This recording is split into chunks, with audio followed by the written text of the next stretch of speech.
Welcome to Fantasy Football Today, DFS. My name is Nejad. That is Mike McClure. Hopefully, you're watching us on YouTube. If you are, go ahead and hit that like button. But let's talk about week 3 because we're here. But before we talk about week 3, you know what we do on Tuesdays, Mike? We recap our lineups, our GPP lineups, our cash lineups. And of course, we'll talk about who won our FFT DFS contest, which of course is O'Linney for the win, who put up 197.32 points. I'm really curious to see what that lineup looks like because I know last week, Mike, it was a lot of the people that we recommended in the winning lineup, and the ownership was like way out of whack in kind of in a good way, in a complimentary way. So I'm really curious to look at that lineup. Mike, how you doing, and how was your week 2? Doing well. Week 2 was pretty good overall. Decent little main slate. Really good last night on the 2-game slate on Monday Night Football. I had big success on that thanks to Stephon Diggs. I chose to make Stephon Diggs wide receiver 1 significantly over Justin Jefferson, and that helped me out a lot. So all in all, really, really strong week. Paid for week 1, paid for week 2, probably paid for week 3 and 4 as well. I got to be honest, Mike. I'm curious to look at your GPP lineup that we've submitted this week because you were on so many like amazing picks and amazing stacks. I've looked at your lineup, at least the one we're going to see. I took a quick glance at it, and I know there was a couple of the running backs that didn't come through for you. But man, Mike, you were on Lamar Jackson, like that. You were heavy on Lamar Jackson, I should say. You were on Tyreek Hill as a run back. You were on Noah Brown. I mean, I was on Amon-Ra St. Brown. Like we had a lot of the pieces that was going to like get you at least close to an optimal lineup. As the day was going, Mike, I was hoping you were smashing. I was doing okay. Obviously, Derek Carr and Devontae Adams held me back a little bit in some of my more expensive entries. But otherwise, I thought we checked a lot of boxes. I thought we hit pretty strong this week. Super strong this week, just 1 or 2 players away, and then a super key injury on Jerry Jeudy really crushed. He was one player I had in 100% of lineups, so that one hurt, getting hurt early in that game. So yeah, and not much you can do about that. So listen, we're going to start with my cash line, but I do want to implore everybody 2 things. One, hit the like button if you're already watching. I see some of you in the comments. Thank you for being in the comments. We're going to try to get to your questions as this show moves along. So hit the like button, but also our FFT DFS contest, which was only 150 deep. That was our max entry last week. It filled up pretty fast. I think it was full by Friday. So serious thank you to everybody just making that full. It's always easier on us when we don't necessarily have to retweet it out on Saturday or Sunday morning to get people in. So for those of you that joined so quickly last week, I would just ask you that you do the same this week. Get in there. We're probably going to expand it to like 200 people. What does that mean? That means the prize pool is going to be up. It's not just going to be the top 15 that get paid out. It'll be the top 20 and so on and so forth. Hopefully this tournament gets big enough where we're going to pay out more people, and the first and second all the way down to 20, 25, 30. Hopefully those payouts increase as well. So everybody, thanks for joining. That is live already. You can find it in the YouTube description or in the description under this podcast. The last thing I'll say before we pull up my cash lineup is for those of you that did hit on, I don't know, Noah Brown, or on Greg Dortch again, or on the Lamar Tyreek stack that Mike recommended, or Amon-Ra St. Brown, which I was super heavy on. If you like this show, if you like what you're listening to, please go ahead and review the podcast. You go to Apple Podcasts. It literally takes 1 second to hit 5 stars, presumably. You can make a sentence or 2 comment if you want. We would really appreciate it. It certainly helps the show. Let's get into it, though. Let's pull up my cash lineup, Mike. And this is probably going to be pretty familiar to you because it's a lot of the guys we discussed. I know on the Thursday show, we actually spent a lot of time on this Washington-Detroit game. Honestly, looking back, we probably spent like almost too much time on it, but it was such a good game just from a back and forth run back stackability standpoint. So as you can see here, I ended up in my cash lineup going with Carson Wentz, which obviously worked out, 31.78 points. As you go down, Greg Dortch, he hits again. Curtis Samuel hits again.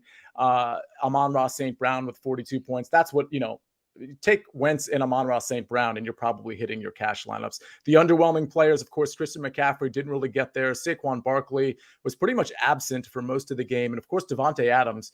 That was really curious, Mike, because I know we had a lot of him in GPP and in cash. And for him to only see 2 receptions after scoring a touchdown early in the game, I had a GPP lineup, my most expensive one. was Derek Carr with Waller and Devontae Adams. They both get touchdowns relatively early in the game, and I think I'm on my way. Unfortunately, I had James Conner on the way back as one of my two. It was Conner and Dortch, so it didn't really work out because obviously Conner got injured and Adams was just absent. Any sort of explanation there, Mike? I mean, it just seems super weird that he would have been against this Arizona defense, that he wouldn't have been targeted more. Yeah, it was very interesting. And frankly, he was maybe lucky to even have the touchdown. I think the ball was called back, which is why they got the ball at the 1 to even have that touchdown, or else he has one catch in this game. Really could have been a lot worse. Mac Hollins was targeted so much early in that game for the Raiders. Very interesting. Obviously, I think it's a huge bounce back spot for Devontae this week. Other comments on the lineup? You crushed it with Amon-Ra St. Brown again.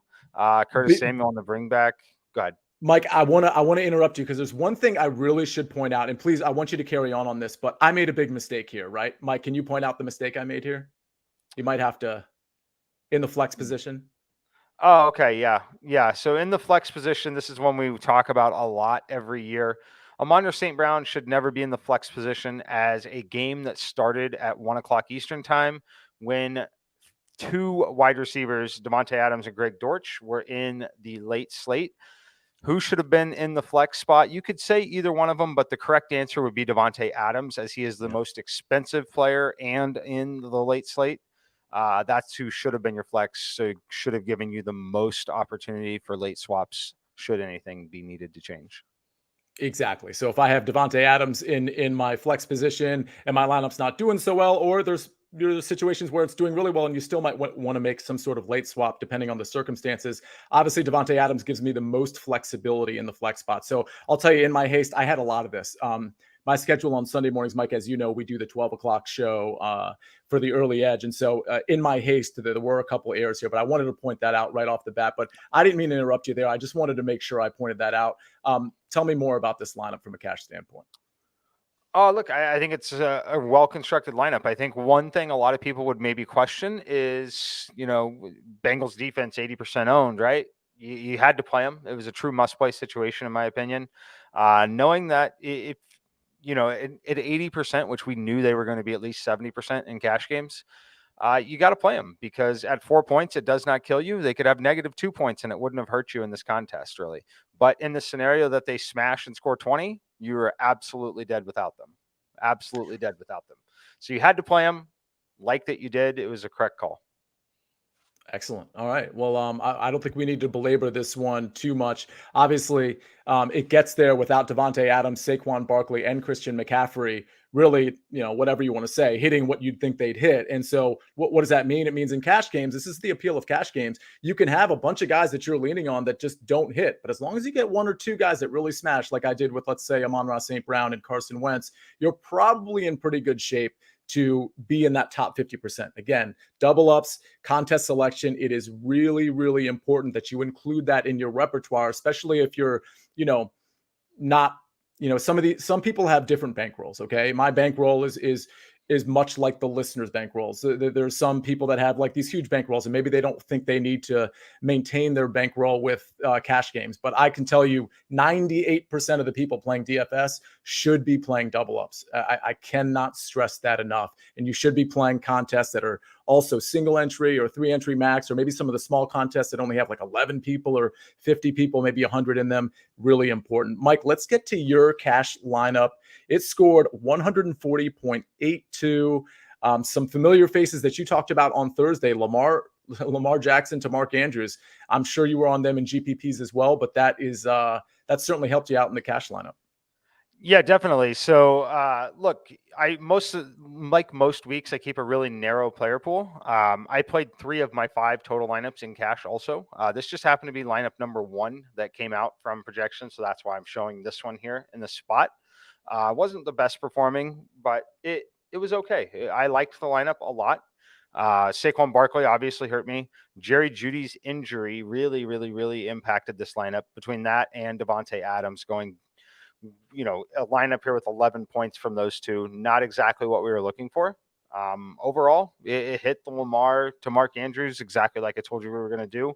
We played Dortch, we played Barkley. Very straightforward from everything.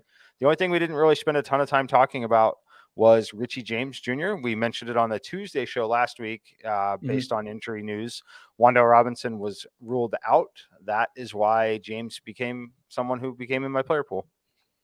Yeah, and again, I don't know that we spent a lot of time on him on Thursday, but again, these Tuesday shows, we do them for a reason. It's not just a recap. We do take an early look, and some of these names that we're going to talk about in a few minutes for week 3, I mean, I definitely want there to be some focus on them, not just for the Thursday show, but also the Tuesday show in terms of how you might construct your lineups. And I'll say this, that 12 o'clock show that we do on the early edge, we just do a game-by-game preview. We go over prop bets and things of that nature.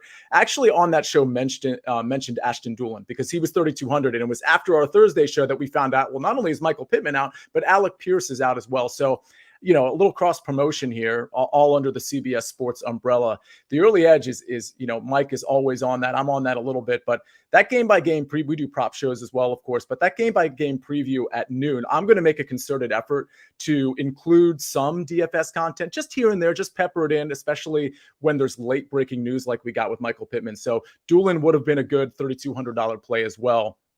And he certainly would have paid off if you played him. So obviously some of this news breaks after our Thursday show. We try to deliver it to you. It might not be on FFT DFS, but if you're kind of a part of this overall CBS Sports brand, early edge, sports line, you're going to see this information somewhere. And, Mike puts his content up on sports line as well. So please make sure you catch that. Okay, let's move along to my GPP line. It's going to look very familiar. Oh, by the way, I see a familiar name in the chat. OJ Linney, the winner of our FFT DFS contest, week 2.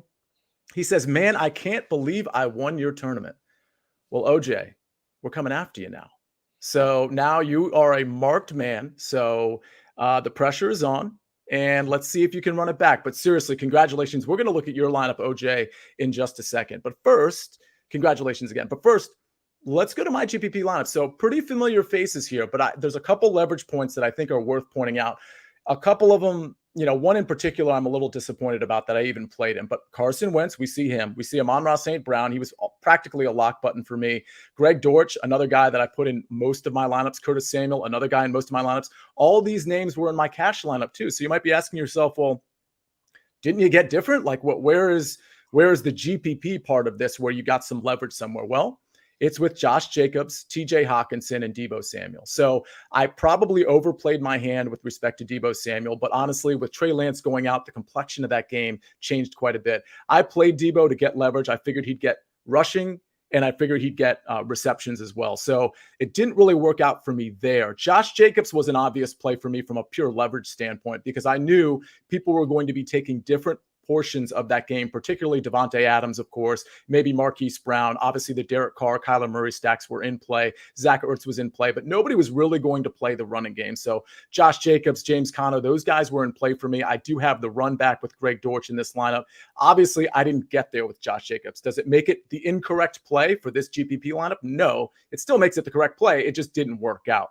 So, under 10% ownership, that's about what I'd want to see. I thought it would be a little lower than that, to be honest.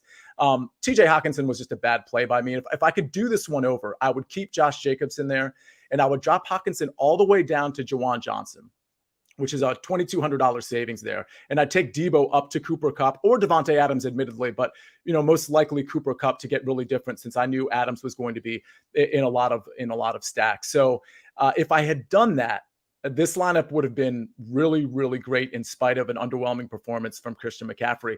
And the point I want to make, Mike, before we get to your lineup, and I'd love your comments on this lineup as well, but it doesn't take much to have something close to an optimal lineup. Yes, I made some mistakes here. I don't consider Jacobs a mistake. I kind of think Hawkinson and Deebo was kind of a mistake. If I dropped Hawkinson down to that 2,500 range, I can get Kupp, I can get Adams. But it's so, to me, I'm so close to getting it kind of right here. And when I say kind of right, I mean getting somewhere close to a top 10, a top 5 finish in a big tournament. Obviously the Jacobs thing didn't work out, but this is the type of leverage we're looking for, correct? Oh yeah, it's definitely the type of leverage you're looking for. There's no doubt about that. Look, I like the Samuel play. And classic example of if he lands in the end zone, we have a drastically different box score, right? look, the production was still there to some extent. 44 receiving yards, 53 rush yards. Yeah, I have no problems with it. I think it was really well done. Same thing could be said on Jacobs. They had first and goal at the 1, didn't get in the end zone. That's typically a spot where he does get in the end zone, changes the complexion of that game pretty significantly as well. Yeah, poor result on those individual plays, but not poor process in my opinion. Something for me to lament before we pull up Mike's GPP lineup with an impressive 177.22. So I also had it, Mike, you know this. I had an anytime touchdown play on the early edge of Deebo Samuel. It was like minus 105, minus 110. There was a play, I don't know if you all remember, where they were on the 1 or 2 yard line and they ran what looked to be a sweep to Deebo Samuel, and he was coming around, but the center couldn't get the snap off for some reason. Like it was just a bungled snap. It was rolling around on the ground, and so they just had to jump on it. But that was going to be behind the left side, behind Trent Williams. You had a guard or a pulling as well. That was probably going to be the touchdown. That gets Deebo there. That gets the flow of the game probably different.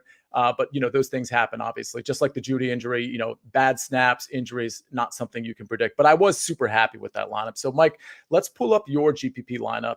You scored a very impressive 177 plus here. Lamar to Andrews with the Tyreek bringback. Listen, if you listen to Thursday's show, I was like, okay, listen, my player pool is going to be somewhat concentrated, and I don't think I'm going to get to Lamar. Those might have been my exact words. Mike implored everybody to get to Lamar. And looking back, it certainly makes sense. Lamar any week is probably going to be a pretty good play, especially on last week's slate, though. He made even more sense, I think. So talk to us about this lineup. I obviously love your stack. Your running backs didn't quite get there. Mixon at 18%. Barkley at 48%. The Mixon one, I actually thought he'd be slightly lesser owned, but tell me about this stack. Obviously, Jerry Jeudy's injury really impacted you here, but tell me about the stack in general, or the lineup in general. Yeah, look, Jerry Jeudy's injury limited, look, it wasn't going to take down the tournament after, we got what we got from Saquon. However, Judy's injury definitely limited some of the upside of this lineup. Even a 12 to 15 point game from Jerry Jeudy at the ownership level here at 13% changes the payout on this lineup pretty significantly. But overall thoughts on the lineup. Yeah, look, we knew the Bengals were going to be the most popular defense. I chose to play them in every lineup on DraftKings still. The reasoning behind that, once again, I knew they had crossed a certain threshold of ownership to the point where if they failed, it had very minimal impact on my ability to make money, meaning cash the lineups, right? And any minimum cashes, they crossed the threshold, which for me is about 35%. But in this case, I was projecting them to be 50. I was actually off by a few percent still. When you're projecting a team like that defense to be 50% owned, the probability of them killing your lineup to the point where you can't cash is not the case. But if they have a game script where they crush and they score 12 to 18 or even 20 fantasy points, you are not cashing without them when their defense is $2,200. So I personally had to play them. So the first decision I made in this lineup was to go ahead and double down on it and handcuff him with Joe Mixon. Running back team defense has a very strong correlation. That is especially true here. Mixon didn't have a great game. 26 receiving yards, only 57 rush yards. Why did that happen? Because they failed. They lost the game. They weren't leading at any point like we thought they were going to be. So this 11-point game is essentially an absolute floor game for Joe Mixon because he didn't have a game script that we were hoping for. The rest of the lineup, though, very self-explanatory, right? I was all over Lamar and Andrews all week. Loved Tyreek Hill. We knew we were all going to play Greg Dortch, and yeah, pretty straightforward. Yeah, and for those of you listening, I probably should have just went ahead and told you because you're not looking at it on YouTube. Lamar Jackson and Mark Andrews with the Tyreek Hill run back. His running backs were Joe Mixon, Saquon Barkley. He had Greg Dortch in there, Richie James, so discount receivers. Greg Dortch got there. Richie James almost got there in terms of fire emojis. And then, of course, Jerry Jeudy, who we talked about. He had Jeudy in his flex position. Before he got injured, he only had the one reception for 11 receiving yards. And then, of course, the Bengals defense. So, again, if Mixon gets there, if Jeudy stays healthy, even with a substandard Barkley, this lineup certainly could get there in terms of like a really big payout. It looks like you got a pretty big payout as it was from what I'm seeing here on YouTube. But, if Mixon and Jeudy get there with Lamar, I mean, with Lamar, Andrews, and the Tyreek Hill run back, that is just a very impressive lineup. And it's one of those situations where it's like you're happy you won, Mike, but it's like, man, this one had so much potential to knock it out of the park, right? So much potential. Yeah, definitely. I honestly I felt really good about its upside. Once we knew that we had Bengals and Mixon here in this spot, but yeah, I just ultimately didn't get there. All right, so let's take a look at our FFT DFS winner. Let's pull up that lineup. And again, that tournament is live. If you're listening to this, just go into the description for FFT DFS for this show, and you'll see the link. You can get in there real quick. We're going to have an expanded player pool. We're going to have an expanded entries. Instead of 150, we're going to have 200. I'd like to grow this. And so maybe by week 7 or 8, maybe we're at 300 or 400. Who knows? The point is, get in there now, fill it up, because that's going to give us cause to have more prize money, because we're going to increase the entry size. So thank you for doing that. And obviously, if you're watching us on YouTube right now and you haven't already hit the like button, please go ahead and do that. All right, so let's bring up OJ Linney's winning lineup in this FFT DFS DFS contest. It's OJ Linney, 197.32 DraftKings points. He has Lamar to Mark Andrews, no Dolphins bring back. He has Jeff Wilson and Antonio Gibson at running back, Debo, Amon-Ra St. Brown, Curtis Samuel. That makes me so happy, Mike, because these are the 3 guys that I talk, like we all talked about, of course, but like the Amon-Ra, like Curtis, we were both on. Debo, I was a little bullish on, maybe too much so, but like I love that the game-winning lineup had a lot of the guys that we really, really talked about. Evan Ingram is so interesting to me. He's a guy I'm going to be targeting in our early look. Well, in a few minutes when we go through the position by position for week 3. He's getting some work, Mike. So I absolutely love that play at 0.7% ownership. He didn't smash by any means, but I think it's a really smart play. And then, of course, I might have mentioned he has Mark Andrews. So very, very good lineup here. Mike, any comments? No, just incredibly well done. Having the only thing that I think that they would have changed, if anything, would be somehow getting Tyreek Hill over Debo Samuel, and you win all the money on the site that day. Mm-hmm.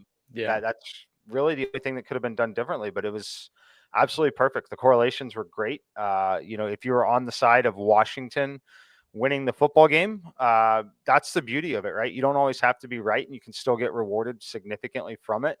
You're on that Washington side with, you got Gibson and Samuel in there. The obvious bring back is definitely Amon-Ra St. Brown. Everything looks good. Looks like you like the 49ers a lot. You were basically banking on all rushing touchdowns coming from Debo and Jeff Wilson, potentially having receiving yards and touchdowns there as well.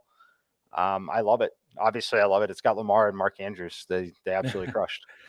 Yeah, I think my one criticism probably would be the Wilson pairing with Debo Samuel, especially with Debo getting some rushing attempts. You're kind of eating out of each other's plate there. So, I mean, obviously it worked out for you, but that might have been, with Debo being as expensive as he was, that might have been a place where you could pivot to somebody else and assume that Jeff Wilson is going to get the work, which of course we didn't necessarily assume that, but that's what you would be doing by playing him. I do want to go to a question real quick, Mike. We have a few questions in here, but I see Ryan McWinney's question up here. He says, longtime listener, first time caller. Love that line. A Saquon, I'm assuming he means I was a Saquon pivot away from winning the DK contest this week. I finished 5th. Could you speak to your decision-making process on chalky players, when to play or fade? Mike, I'll kick that to you. Yeah. So throughout this episode, actually, we've already talked about it just a little bit on the defense and special team side. In terms of skill position players, we all knew Saquon was going to be very popular, especially in this contest. The issue with it for me is it was still a really, really strong value play. So that was one personally that I didn't care about ownership on. As far as deciding when, I think you really have to know your opponents. I wasn't building, and I probably should be, but when I play the FFT DFS contest, I'm not building the lineup specifically for that contest, mostly out of a lack of time. I'm building it for something I want to play in other contests. If I were building it specifically for FFT DFS contest, I would make some different decisions on the fades, because we know how much we are directly influencing the ownership in that contest. So I would be building, and at that point I would probably fade, because you've seen the ownership levels on certain players. So to answer the question here for Ryan, though, it's a delicate balance, and I don't care about overall ownership number of any individual player. I'm mostly concerned with the correlations between that player and potentially another player in the lineup, and just the collective ownership of my lineup as a whole. So when you saw something like the FFT OJ Linney's lineup here, having Evan Ingram in there, and some of those decisions that he made the lineup different enough that he was not worried about duplicating it at all. And it still brought down the overall ownership of the lineup significantly.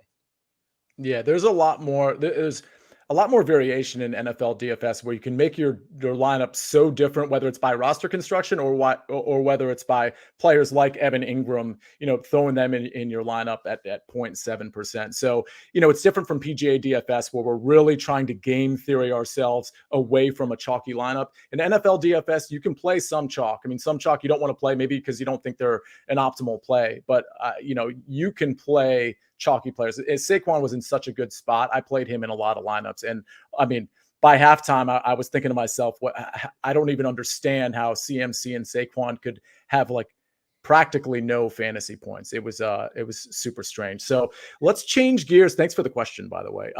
Let's change gears. Let's take a quick look, Mike. And I know you have to get out of here on the earlier side of things. So let's get started at our early look at DFS pricing, and we'll touch on, Mike may or may not be here, but we'll touch on Showdown at the very end of the show for Thursday night. That's of course the Steelers and Browns game. So we got a 13 game slate coming up. Last week it was 12 games, and last week we didn't have a ton of games that had high totals. This week it's a lot different, so it's going to be a lot harder, I think, for people to narrow their player pool down. I thought last week it was kind of easy. You pick a few games, you pick maybe a contrarian game to get some pieces of or a stack from, and you kind of have your player pool. Here, well, let's see. We've got the Chiefs at Colts. That's a 50-point total. We got the Bills at Dolphins, 53. Jaguars at Chargers. Big question there with Justin Herbert, but that's a total of 48. That's an afternoon game. We got the Rams at Cardinals. That's a 50.5-point total. That's another afternoon game. There's 4 games on the afternoon slate. And those last 2 I just mentioned are the 2 big ones.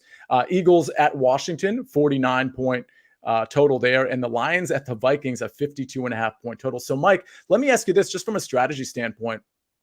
When you have this many games, you obviously you don't increase your player pool. I know how narrow your player pool is, but for the people listening, is there any sort of advice you would give in terms of maybe Xing out some players or some games? I know that's such a generic question, but there is a lot to choose from here.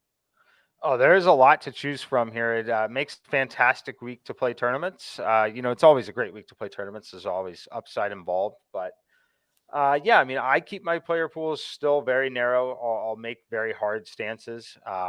Thing that I will do the most is probably make the lineups even more correlated than normal, and just try to really be right on a game or two rather than try to pick one piece from each of the 50-point total games.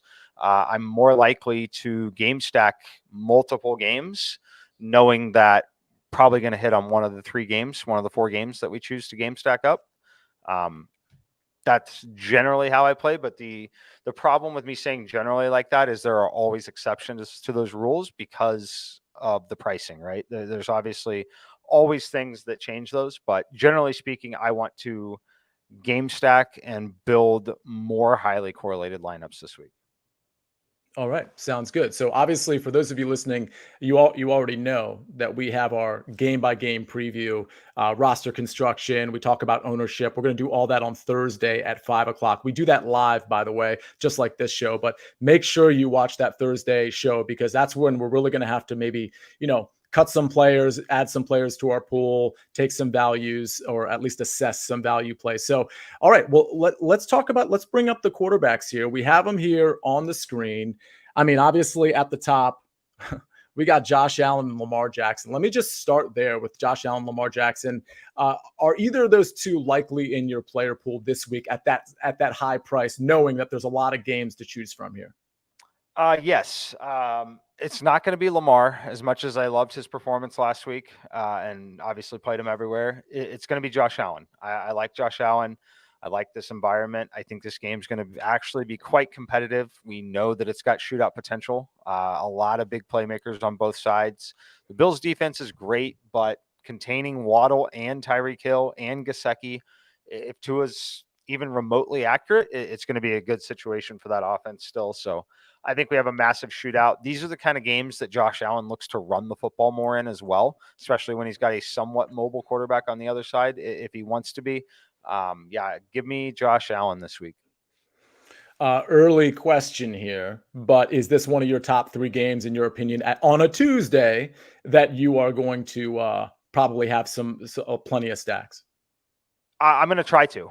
It's really going to depend on overall ownership and value via injury before I can really commit to getting to a lot of it. But yeah, I mean, it's going to be a Josh Allen, Stephon Diggs combo for sure. And likely one of the 3 pass catchers on the Miami side. But I'm going to try to get to the spot where I can play Josh Allen, Stephon Diggs, one of the other receivers, likely Isaiah McKenzie, and then either 1 or 2 of Waddle and Tyreek Hill. It's just going to be looking for value everywhere else to make it work, but definitely one we're looking at. I continue to be in predict the future Mike McClure mode. So I'm going to ask you this. Do you think there's a possibility that Tua's ownership could be near as much as Josh Allen, given the price decrease and what we saw from Tua last week, just absolutely peppering his 2 primary targets? Yes, I definitely do. I think it'll probably be inflated to the point where there's certainly no value on it. Yes, it's possible that he can do this again. I mentioned having a mobile quarterback in Tua. He can be mobile. He doesn't really. And that's the problem for me. I need someone that can still pick up, something with the legs and really provide a little upside there. So I'm going to be out on Tua. I can't say I'm 100% out on Lamar because I'll always consider Lamar in cash games. But I think I'm going to be out on Tua. So I want to talk about the 7K range really quick, because there's a guy in here that I just don't think I'm going to be able to get away from. So obviously we have Pat Mahomes at 7,900, Jalen Hurts 7,600, Justin Herbert 7,400. We're going to have to wait on his rib cartilage injury in terms of what his status is going to be. Kyler Murray at 7,300. I don't see a scenario where I get away from Jalen Hurts, Mike, against this Washington defense that is just so bad right now. We talked about it last week. It was the main reason I was on Amon-Ra St. Brown, other than the statistics he's flashed over his last 7, now 8 games. The part of the reason was because the Washington secondary is worse than people think. And now you have Jalen Hurts, who appears to just own it from his arm and his legs against this Washington secondary. Washington likely can put up some points against Philly. They're going to lose that game, but they can likely put up some points. How do I get away from Jalen Hurts? Is that possible? It's difficult. Yeah, it is. It's difficult to get away from him. He's definitely going to be in my player pool. I like this Eagles team a lot. I think they're still undervalued at this point. I really do. So I like them a lot. He's definitely in the player pool. This might even be a week that I expand from 5 to 10 entries. It's very possible. Wow, I love it. Okay, so I don't know. How many more minutes do you have with us, Mike, before we need to get out of here? About 1 more minute. All right, so tell me, and by the way, we're gonna have, it's not gonna just be me. We're gonna have some surprises coming to you when Mike gets off. But in the below the 7K range, anybody sticking out to you? I mean, a couple guys. Wentz obviously at 6,300. We got Tua at 6,100. Mariota I think is interesting, but probably not on this slate. Trevor Lawrence at 5,400 is very interesting, especially if Justin Herbert is healthy. Any thoughts on those quarterbacks? I not a lot of the thoughts on the 2 you mentioned, or the guys you mentioned, but there are 2 that I have interest in. It's going to be Kirk Cousins and Matthew Stafford. Both of these games, look, big bounce back opportunity for Kirk Cousins. No better opportunity than playing the Lions, especially this year, because the Lions offense actually legit. Lions defense terrible. That game's got shootout written all over it. They have no chance of containing Justin Jefferson, especially coming off a down game. Kirk Cousins to Justin Jefferson going to be an absolute smash play this week. So I like that. And then on the other side, Matthew Stafford. We know these games against the Cardinals get ultra competitive. I think there's going to be plenty of points in that one at 6,500. Look, he managed still to get to 20 points in the last game while throwing 2 interceptions. I think he's going to have to continue to throw the football, and I think Arizona is going to finally start to figure things out. That win against the Raiders really, hopefully, has changed things for them. So I think those games are going to be very, very competitive. Well, Mike, I'll leave you with this thought. I think Arizona is just horrific. I just think they got a little lucky at the end of that game with how things broke for them. So it'll probably keep me off of that game. But we're going to talk about that more on Thursday. Mike, I know you got to do an HQ hit. Thank you for being on the show with us. And we'll see you Thursday for the game-by-game preview, right? Yep. See you guys Thursday. Awesome. Thank you, Mike. All right, so we are going to transition to running backs now, but we're also going to have a couple guests do that with me. Where are they? Who could it be? Well, I know we at least have one guy that's going to be a super familiar face for you guys, and another guy. You guys want to show up? Hey, There's the other one. Wow, it's Frank Stample, the producer, the guy in charge last year, our opening season of FFT DFS. He's now too cool for school. He's doing his Major League Baseball stuff, so he can't do his football stuff right now. I get it. And then, of course, Zach showing off his new haircut. Zach at Zbrook, also producing this show. He'll be our longtime producer, but he's going to hop on the show here and there quite a bit too. Football knowledge is at a peak for both of these guys. Frank, everybody misses you. How you doing? I'm doing very well, man. Happy to be here with you once again. We got running back, wide receiver, tight end to talk about. Let's do it.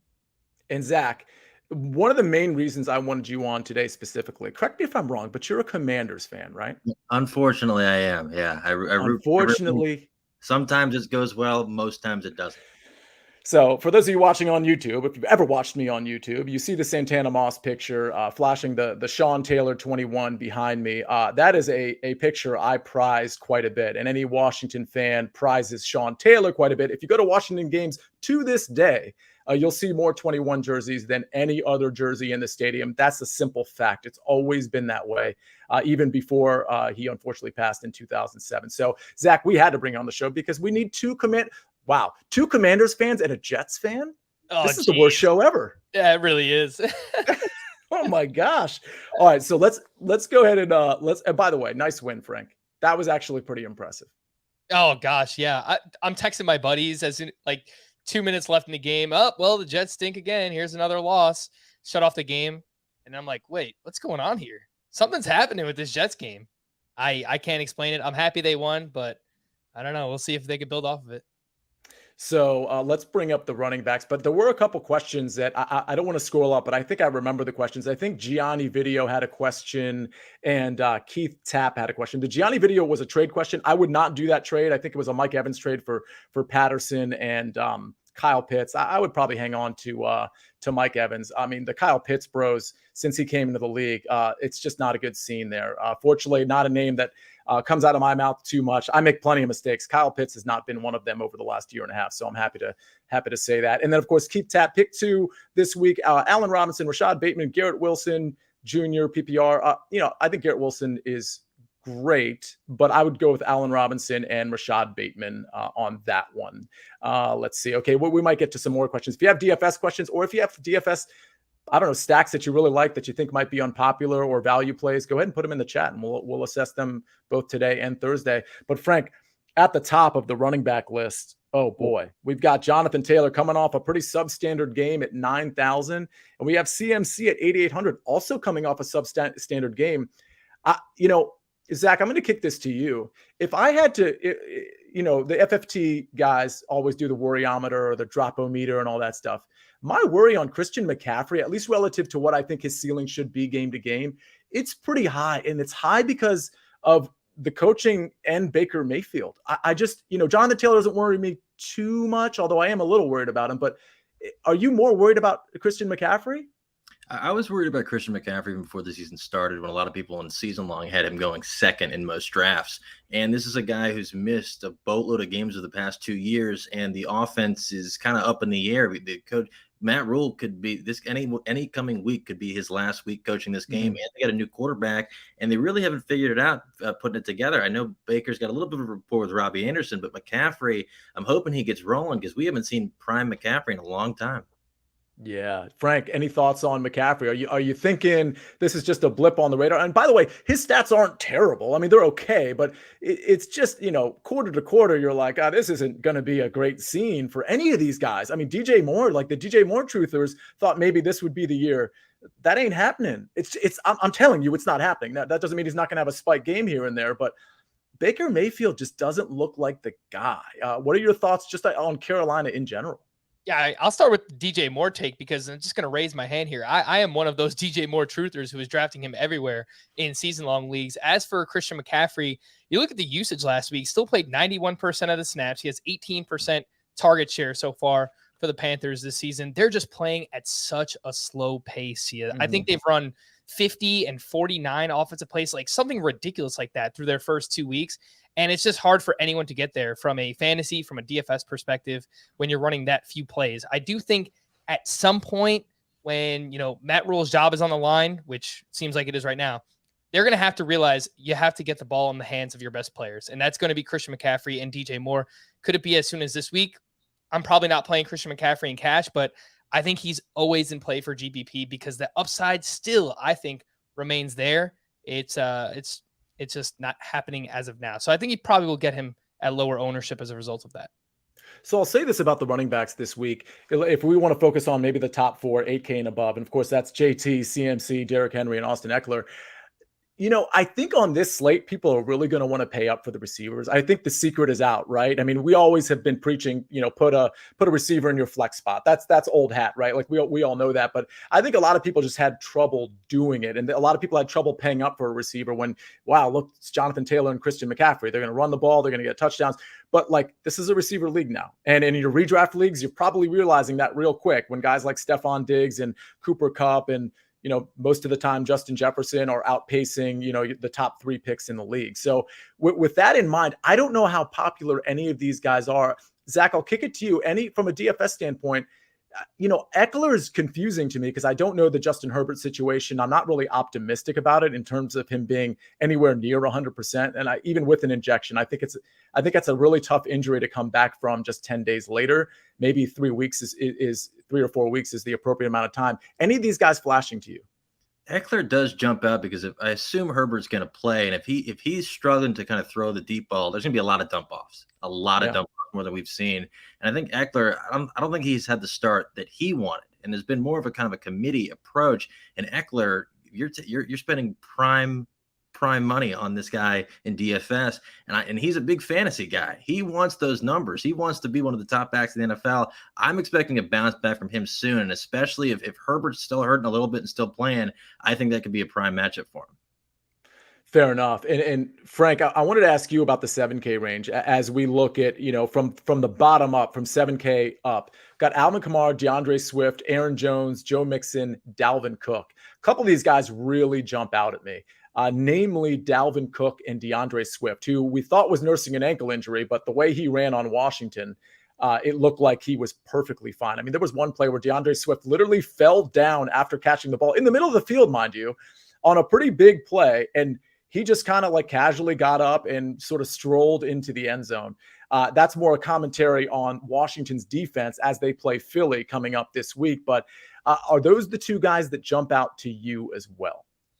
Dalvin Cook for sure. I know everyone who's watching here on YouTube, you see that big old 32nd in opponent fantasy points allowed there. The Detroit Lions get gashed by the run year over year, and it was either Dalvin Cook or Alexander Mattison, a combination of both. I just remember both of these guys going off against the Lions last year. So, they didn't look great on Monday Night Football. Primetime Kirk Cousins came back once again. I do want to credit the Eagles defense because I thought they played really, really well as well. But I do think the Vikings offense gets back on track here. And I think Dalvin Cook will wind up being pretty popular at that price tag, 7,900. I think we get something in the range of 18 to 20 touches. And I think he'll be able to pay off at that price tag of 7,900. Yeah, I definitely like Dalvin Cook. If he gets too popular, I'm very, very happy to pivot off of him. And maybe if I'm going to stack that game, maybe lean on a different type of, maybe a cousin stack with Jefferson. I think you could get cute and stack Cook with stack Cook with Kirk Cousins and maybe Justin Jefferson. That's going to be incredibly expensive, but it's not completely unfamiliar to take down a tournament with a pass catching running back with the quarterback. So that's obviously something to keep in mind. And then of course you try to run it back with Amon-Ra St. Brown, boom, you're out of money at that point. So roster construction is going to be really unique here. I mean, obviously DJ Shark is in play in a stack like that as well, as is on the Minnesota side of the ball. Guys like Adam Thielen or KJ Osborne or Irv Smith, who for the record is probably a great tight end play in spite of a couple mishaps last night. Let's go to the 6K range. And Zach, I'm going to go to you. So we have, starting, and I'll start from top down this time. We got Leonard Fournette at 6,500, Antonio Gibson, 6,400, pretty underwhelming performance from him. CEH at 6,300, James Conner coming off an ankle injury at 6,200. We don't know his status. James Robinson, 6,100, and then AJ Dillon at 6,000. I got to tell you, I'm not interested in any of these guys. This show was a fade on Leonard Fournette last week. We happily faded him, and it worked out for us. Antonio Gibson was a guy I kind of liked. Didn't really work out. It looks like Curtis Samuel is getting some of that role as well. So any interest here in any of these guys? Kind of looking at Fournette. I know he did shout out people on Twitter yesterday apologizing for his slow start. And we look at Green Bay. I know they look great on paper. Their run defense was getting gashed by David Montgomery on Sunday Night Football. And if this could be a bounce back game for him, especially it looks like Mike Evans is not going to play. They might be running the ball quite a lot. So Frank, this is a classic case of to me, it's almost like the same thing last week with Leonard Fournette, where it's like, yeah, he's going to get the volume, but you got banged up receivers or suspended receivers plus banged up receivers. You got a really banged up offensive line. I don't really have a problem with Brady. I don't think he's like lost his game. I think, he doesn't have his weapons. He doesn't have his offensive line, but I just question the upside in this game with, going against the Green Bay defense that's formidable. It's one of those, when I say a classic case, it's a classic case of like volume versus, well, how many high value touches is he going to get? It's still Tampa Bay, so Zach might be right. What are your thoughts on Leonard Fournette?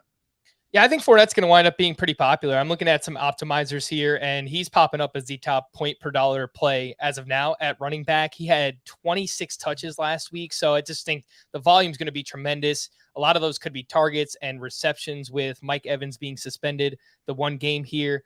Green Bay has allowed over 6 yards per carry to running back so far this season as well. So I think by the end of the week, even by Thursday, I think Fournette's going to be one of the more popular running back plays on the slate. I just want to give a shout out to James Robinson. I know the salary is rising. It's up to 6,100, but he handled a bunch of touches last week as well. And the Chargers have struggled giving up big plays to running backs this season as well. I know CEH had that long 50-yard rush last week. Just the amount of touches that James Robinson is getting right now, he seems to be the guy. And I think he could be in play at that price at 6,100.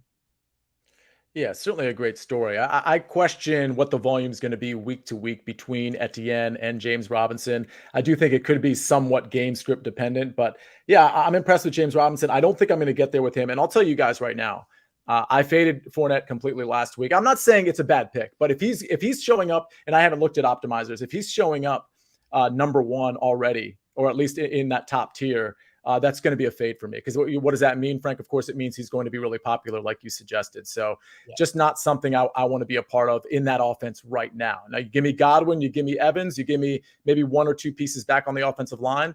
I love Leonard Fournette again. Same volume or similar volume, but certainly more upside, in my opinion there.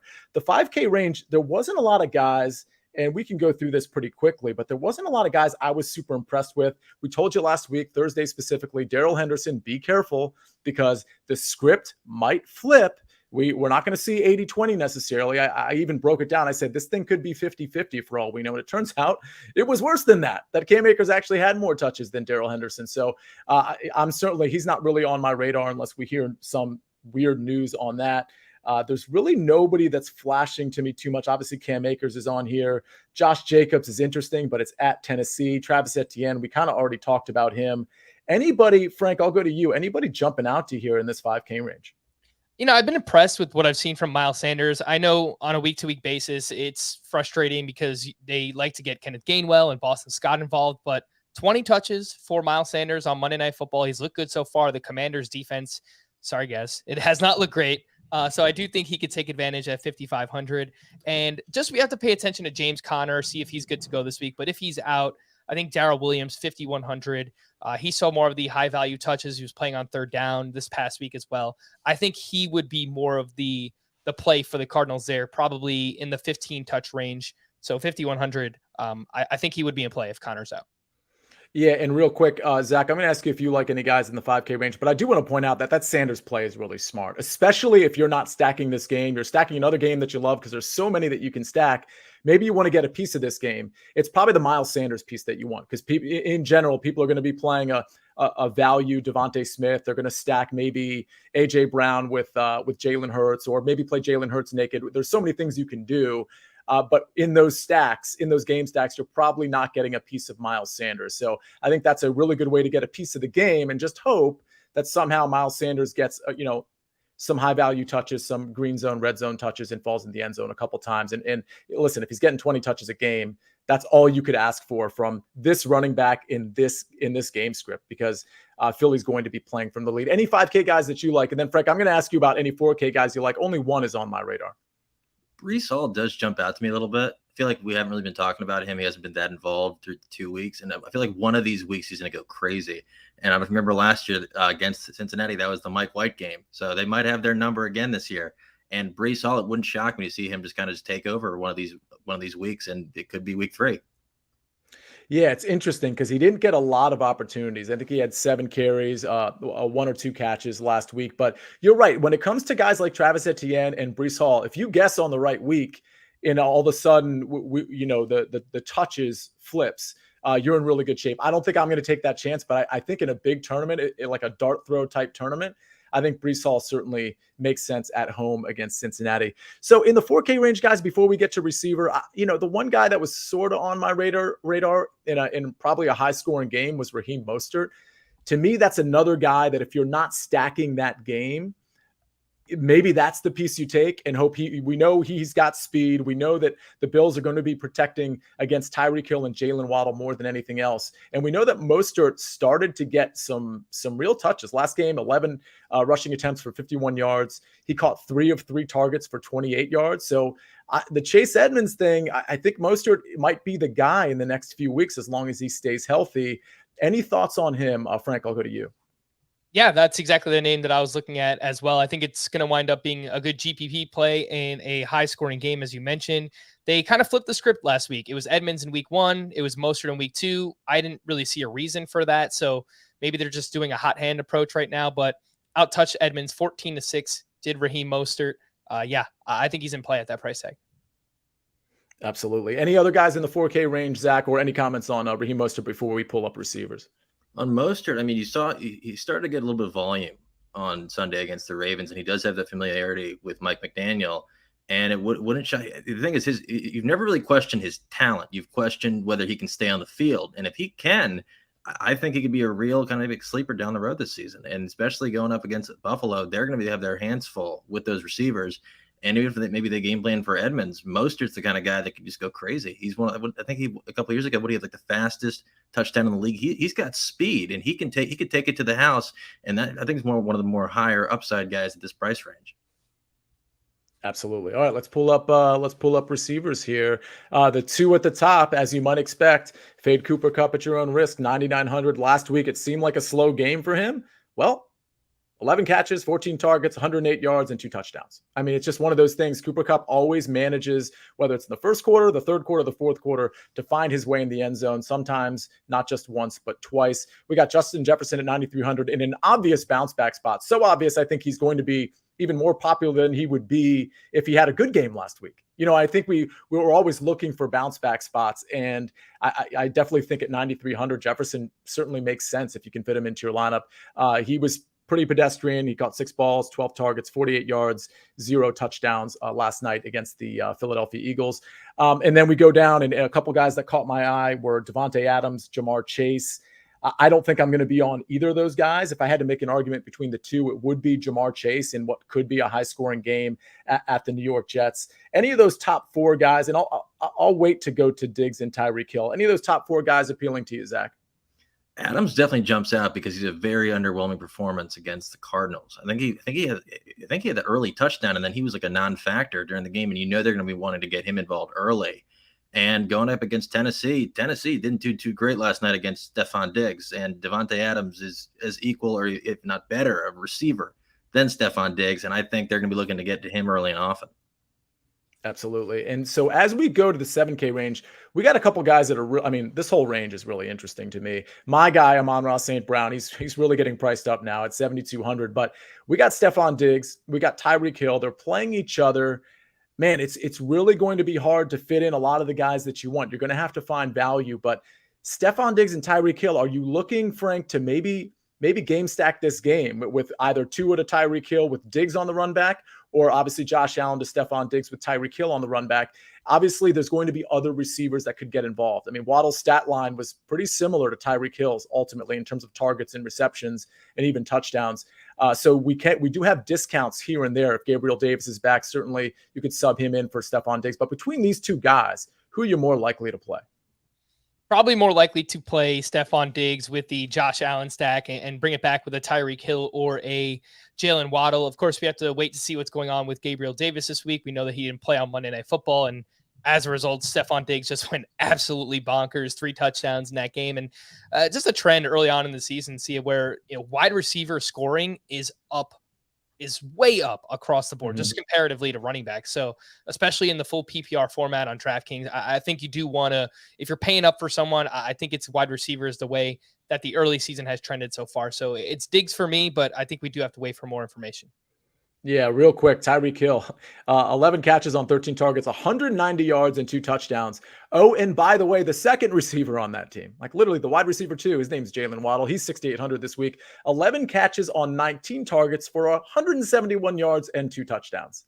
I mean, that's ridiculous for any receiver to have in any game, but for 2 to have in the same game is truly unbelievable. And I would imagine somewhat close to record breaking, although I haven't actually seen any big stats on that. So let's go to the 6K range as we go past AJ Brown, and we'll talk about them more on Thursday. Amon-Ra St. Brown is so interesting because I think as much as people want to play him, he's now at a price where people are just not going to play him because of what you can get right above him and right below him. I might go back to him for that very reason. But then again, this Detroit-Minnesota game, man, there's a lot of different ways you can play it. But in this 6K range, obviously Jalen Waddle really sticks out to me at 6,800. I think that's certainly a value. Mike Williams is interesting, but only if Justin Herbert is playing. And frankly, even if he is, his limitations probably take Mike Williams' upside just down a grade, in my opinion. Christian Kirk is being priced up. We've been talking about him all season. He's 6,200.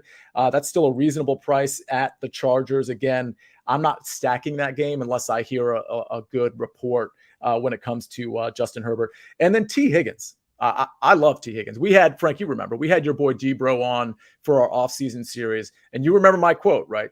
He said something about Jamar Chase going off, and I said the new Jamar Chase in 2022 is none other than T. Higgins. So maybe I was, just leaning on rhetoric there, but I love T. Higgins and I love this price. And I think this game could potentially shoot out. I think the range of outcomes are very wide in this range. It could be a complete dud. I'm not sure, but what do you think in this 6K range? Anybody sticking out to you, Frank? And then I'll go to you, Zach. Yeah, I do like T. Higgins as well. I think that the Jets have been sneaky in terms of having fantasy-friendly games so far, and I know their secondary has played well. DJ Reed has performed really well so far. Sauce Gardner, not so much to give up a touchdown to Amari Cooper last week. So I think one of, or potentially even both, T. Higgins, Jamar Chase could have big games against the Jets here. The only other one, I don't really love this range, but Hollywood Brown, 6K, going up against Jalen Ramsey. Yeah, Ramsey hasn't played that great so far. I just do think that game could turn into a shootout. I'm with UC. I don't think the Cardinals are very good. I think their defense is quite bad. And as a result, they're playing from behind and could lead to a lot of passing and targets for Hollywood Brown once again. So, Zach, before I go to you in the 6K range of guys that you like, I think the Cardinals are so bad that even in a negative game script, they can't put it together, especially with the defensive line that the Rams have. You can really suffocate Kyler Murray. You keep him in the pocket, and we know Aaron Donald's going to create pressure up the middle as well. He's just one of those guys. I'm not saying he literally checks out, like that he mentally checks out, but he's one of those guys to me that when he gets really discouraged and I understand he was down 20-0 and he came back, but the way he came back, I honestly, it wasn't the sort of comeback where I was like, oh man, he's flipped a switch. this is great momentum going into the rest of the season. I just thought the Raiders were kind of bad. The Arizona got the benefit of a couple calls, both with the AJ Green catch that maybe wasn't a catch to tie the game, and the pass interference on the Raiders, which was like completely ridiculous, which led to the game-winning touchdown. I just have no faith in this team, and therefore Marquise Brown. Zach, in the 6K range, who do you like? Kind of looking at T. Higgins. I know you were talking about it before. Yeah.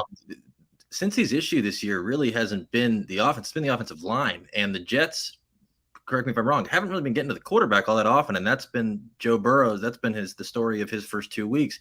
If they're not getting to the quarterback, I think they'll let it fly this week. This could be a shootout. And I think Flacco's third in the league in passing yards. This could be like a sneaky over, leaning over towards that. But I think this could absolutely be a shootout. And I think T. Higgins will absolutely be involved. Yeah, this is a very interesting game.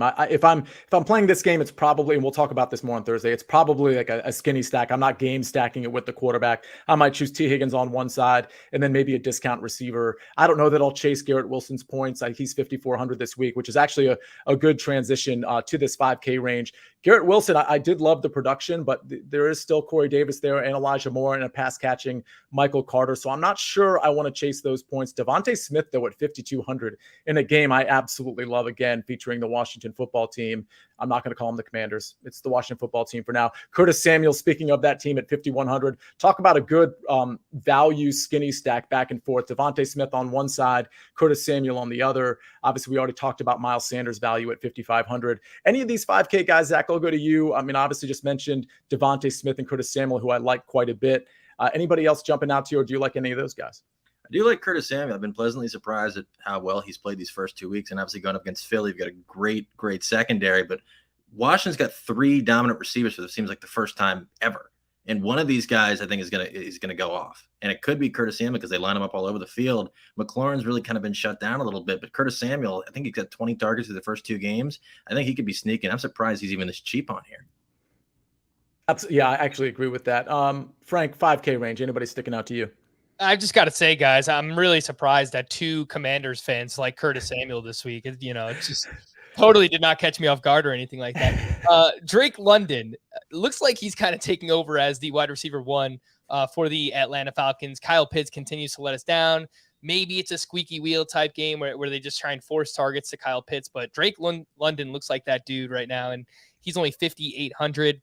Not that it's a great game environment against the Seahawks, but as a one-off, I do kind of find him interesting. And then one other name, Jacoby Myers, who has played really well this year, still commanding targets for the Patriots. Not a great passing attack or anything, but it's a really good matchup. The Ravens just got torched. Sia read off what Tyreek Hill and Jalen Waddle did against them. And at 5K, I could see a game where Myers goes for 8 for 100, something like that, and just clearly outperforms his price tag. So I do like him at 5K. Yeah, especially if they end up falling in a negative game script too. I mean, I think a neutral game script, they're fine. I mean, I think most people who are listening and not like watching us on YouTube, they might be like, Jacoby Myers, like, why would I ever play Jacoby Myers? Well, 1, it's contrarian, and 2, look at this stat line from last game. 9 receptions on 13 targets. He almost gets the 100-yard bonus. Is that going to happen again? I don't know. But to Frank's point, it's a beat-up secondary. It's a beat-up defense in general. So, I mean, I think if anybody was going to do it at that price, Jacoby Myers is certainly in play to be one of those guys. Okay, let's move down to the 4K range real quick before we talk. Oh, by the way, I get it. The Washington football team shade, like, of course, the homers are going to talk about him, but 11 targets last week. He caught most of them, or he caught a lot of them. This week, let's see. He was 7 of 9. So 7 catches on 9 targets, 78 yards, and 1 touchdown. And a really low ADOT, which we really like, right? Because that's going to guarantee the PPR points in DraftKings. I believe his ADOT was 1 yard, I think, week 1, and it was 5 yards or less in week 2. So he's getting those reliable looks, which we always like in PPR leagues.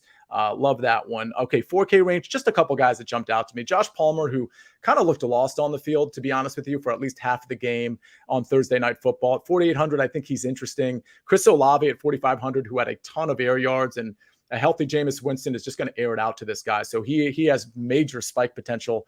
Greg Dortch still priced down at 4,300. And if Rondale Moore isn't back in that game and in that game script, he's certainly viable.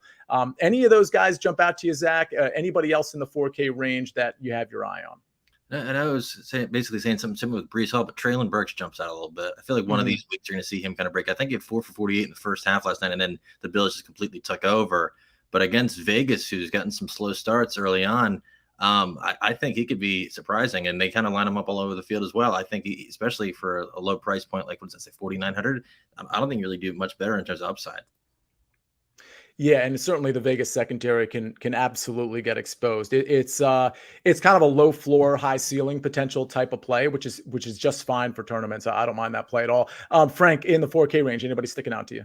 Yeah, we have to see what's going on with Rondell Moore, but if he is out once again, Greg Dortch, who we've relied on heavily in the first couple of weeks, is only 4,300 in a game, once again, that they should be playing from behind against the Los Angeles Rams. And I will just point out Chris Olave. Panthers secondary has played really well so far. Jameis Winston has the fractures in his back. Olave is 4,500, and he had over 300 air yards last week. So I'll just throw the name out there where if this game kind of turns into a shootout or if they're playing from behind, just someone to remember. Maybe not, this week, but at some point this season, Chris Olave is going to matter to you. No, I totally agree with you. I think the spike potential, I mean, he's the type of guy that can do it on 2 throws, the way he's getting his air yards. And honestly, he almost did it last week. Just a couple miscues, mainly by Jameis there. All right, let's go to tight end. By the way, shout out to Jacob Gibbs, who was another one of our amazing guests in our offseason series, who said very explicitly that Drake London was his favorite receiver coming in to this year. And it was because of the route tree that he ran at USC and how that translates at the NFL level. And what the takeaway was that Drake London was going to have an impact early because of the route tree that he ran over at USC. So, that offseason is honestly, like, to me, that's evergreen content. We have a lot of really good content about contest selection. So if you're in our library, as you're reviewing this podcast and giving us 5 stars and telling us how great our picks are, go back and listen to some of those podcasts. The title is there, so you can kind of choose among the podcasts in the library. But there's a lot of evergreen content in there about contest selection, about bankroll management, and of course about this rookie class. And props to Jacob Gibbs from CBS Sports and from Sportsline Fantasy Football Today for pinpointing Drake London more than really any other rookie. Okay, tight ends. We got Kelsey at the top, 7,900 at Indy, of course. Mark Andrews at the top, 6,900 at New England. I'm sure Mike, when he's here on Thursday for our game-by-game preview, he's going to be very interested in Kelsey at 7,900.